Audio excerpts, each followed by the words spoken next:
Ozone layer ఇది మన భూమిని చుట్టుముట్టిన ఒక సన్నని రక్షణ కవచం. ఇది మన భూమికి 10 నుంచి 50 కిలోమీటర్ల పైన ఒక రక్షణ కవచంలా మనకు ఎంతగానో ఉపయోగపడుతుంది. ఇది సూర్యుడి నుండి వచ్చే హానికరకమైన అల్ట్రావైలెట్ రేస్ భూమిని చేరకుండా ఆపుతుంది. అంటే ఫిల్టర్ చేసి ఆ రేస్ని మనకి పంపిస్తుందన్నమాట. ఓజోన్ లేయర్ సహజంగా ఏర్పడింది. వాతావరణంలో ఉండే ఆక్సిజన్ మాలిక్యూల్స్ అన్నీ ఓ దగ్గర చేరాయి.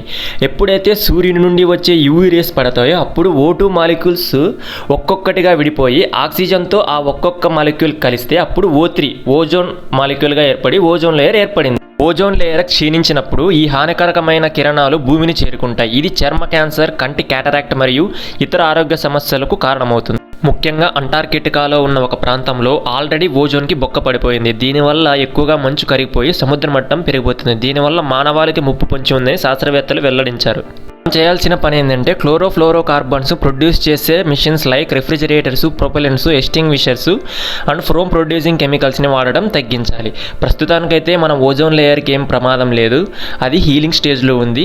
సో మనం ఆ క్లోరోఫ్లోరోకార్బన్స్ ప్రొడ్యూస్ చేసే కెమికల్స్ని మనం వాడటం తగ్గిస్తే సరిపోతుంది. అలాగే కార్బన్ మోనాక్సైడ్ రిలీజ్ చేసే వెహికల్స్ని తగ్గించడం వల్ల కూడా మనకి ఎంతగానో ఉపయోగపడుతుంది. అంటే ఎలక్ట్రిక్ వెహికల్స్ వాడడం వల్ల మనకి ఎంతగానో యూజ్ అవుతుంది అన్నమాట. ఈ వీడియో కానీ మీకు నచ్చినట్లయితే please like, share and subscribe.